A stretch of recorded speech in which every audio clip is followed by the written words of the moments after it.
What's up, guys? My name is Etiquette, and today we're going to be talking about Linux distributions and more of not a history, but an overview of how many distributions there are. There's like a million, which this timeline shows their origins and who they came from and what their origins were. And I'm going to get more into the etiquette of different things, and I think things that the Linux community that we have to open our eyes to, and I'm a part of this too, and it's a part of a problem that we all have to face and we have to get over to continue our push forward. Because I think this is a limiting factor in how clear our vision is to seeing the future, and how we're seeing the future in ways that our eyes are muddy and blurred because of our thinking and our way of thinking.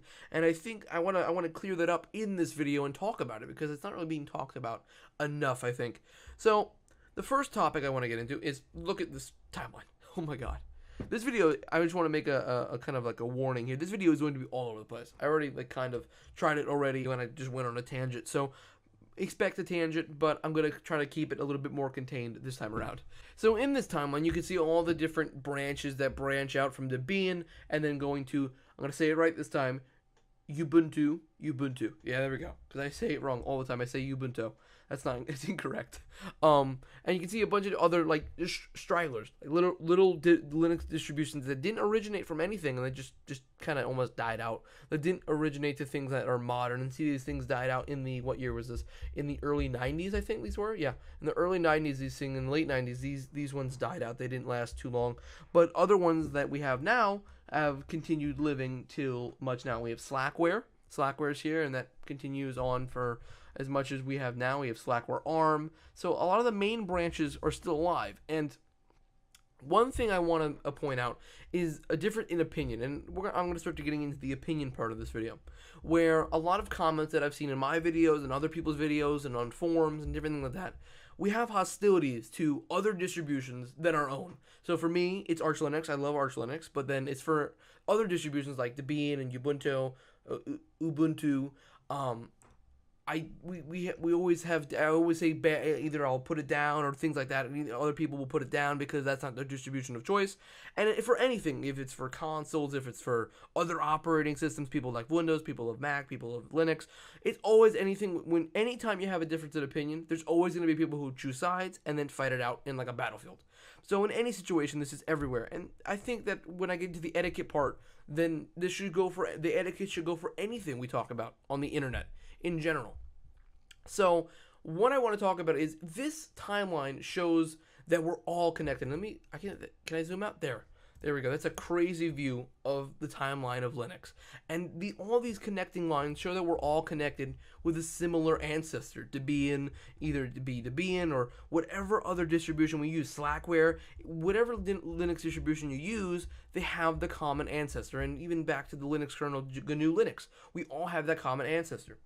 And for that same thing, I think that we should open our eyes to other Linux distributions and get rid of those biases. Those biases, I think, are hurting the community more than they are helping it.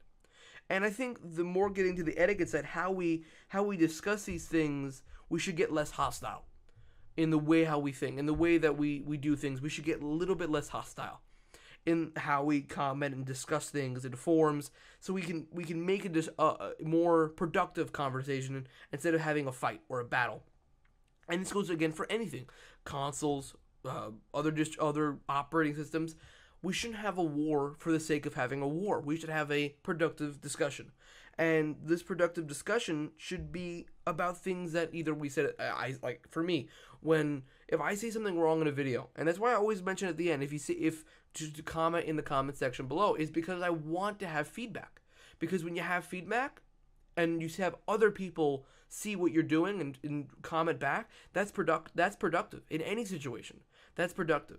I think the most productive comments are like, oh, you made a mistake here, and this is why, and this is what it is. Those comments are awesome because those are productive. Those show me my mistake, and then I can comment back like, oh yeah, you're right. I'll make a follow-up video, and this is basically a follow-up video to a few comments I got for like, what is Arch Linux? There's a few things I want to discuss there too, like commenting is a big part of YouTube, of forums, or basically everything is commenting. But I think if you get hostile in the comments, say like, oh, everything you talk about in this video is shit, that's not a productive comment. That doesn't tell me what is shit. basically. I want to know. I want to specifically. I want it time stamped. I want exactly what you think, because that makes your brain move. That's turning the gears in everyone's brain and saying, "Oh yeah, he's right," or "Oh no, it's right." And in any situation, that is a productive thing. Pointing a mistake out is a productive thing, because that shows the person who made it, the person's mistake. For example, my mistake, if I make a mistake in a video. And the What is Arch Linux video had a lot of bias towards Arch Linux, so also I want to kind of wring that out in this video too. I'm getting that bias out because I'm gonna start using more Linux distributions again. And I gotta say, part of Linux is this timeline shows the wide range of anything we use, right? Any Linux distribution we use is because of this timeline. Is because of someone thought differently than someone else. Someone thought differently than mainstream Debian and said, I'm breaking off and I'm going to go make bad example, Canopics. They decided they thought something different. And along the way in 1999, Canopics is like, I'm done. Or a little bit before, they're like, I'm done. We're done with Debian. We're separating off. And we're going to make our own thing. And then from there, other people said, hey, I'm done with Canopics. I'm going to go make damn small Linux. And then you make other different things. Damn vulnerable Linux. Like, people who have difference of opinions, this is the point. This is what we've created with a difference in opinion. With Debian, again, people who made Ubuntu, they're like, okay, did I say it right? No, I didn't. Ubuntu. People who made Ubuntu, they're like, we're gonna take it and we're gonna go and make our own stuff. And from there, we made a million other distributions. So from Crunchbang is here. So from going from Debian to Ubuntu, then to Crunchbang. So I started with Crunchbang. So like everything that we see in front of us right now in this screen is because of difference in opinion. That when we have a difference in opinion, it's amazing, because that's your opinion and you have the freedom to share it. And that's what's good about having that ability to share it. And the internet is where we can share our opinion freely. And the most productive thing is having the productive conversation. Not being a troll and not just saying, oh, this whole video is a piece of shit. Don't be that person. Don't say that, because that's not productive. That won't make another Linux distribution. That won't make anything productive.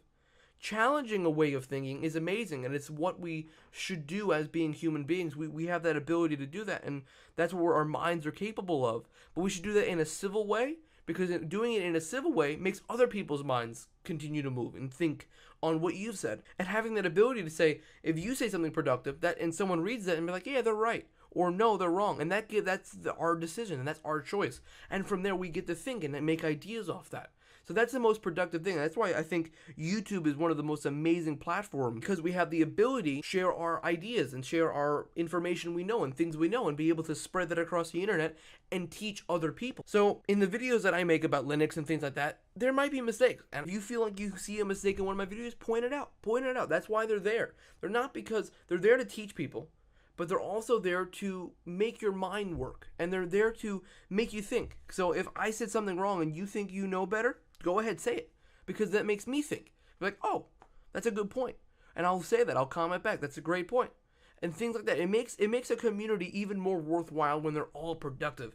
When we have a productive community, it gives us the ability to think and make ideas, and then it causes a chain reaction that spans over more than a decade, more than almost 2 decades, almost a quarter of a century, and that will continue on for the next century with a million more Linux distributions. So that's going to be it for this video. What do you think about this Linux distribution timeline? I'm not even sure what I'm going to call this video yet, but I'll probably make a nice catchy name and a nice catchy thumbnail. So I hope you enjoyed. Please rate, like, and subscribe, and make sure to comment down below what you think about this video. I want more feedback and more community reaction and more community interaction than we've ever had before. I'm almost at recording this video. I'm almost at 100 subscribers. So whoever subscribed, I love you. You're awesome. So my name's Anton Suarez. I hope you enjoyed, and I'll see you guys in the next video.